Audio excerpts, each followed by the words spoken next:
நடுராத்திரியிலே சிங்காசனத்தின் மேல் வீற்றிருக்கும் பார்வோனுடைய தலைப்பிள்ளை முதல் காவல் கிடங்கில் இருக்கும் சிறைப்பட்டவர்களின் தலைப்பிள்ளைகள் வரைக்கும் எகிப்து தேசத்தில் இருந்த முதற்பெயர் அனைத்தையும் மிருக ஜீவன்களின் தலையீற்றனைத்தையும் கர்த்தர் அழித்தார்.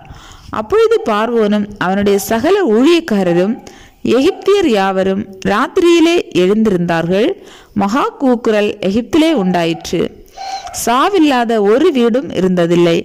ராத்திரியிலே அவன் மோசேயையும் ஆரோனையும் அழைப்பித்து, நீங்களும் இஸ்ரவேல் புத்திரரும் எழுந்து என் ஜனங்களை விட்டு புறப்பட்டு போய் நீங்கள் சொன்னபடியே கர்த்தருக்கு ஆராதனை செய்யுங்கள்.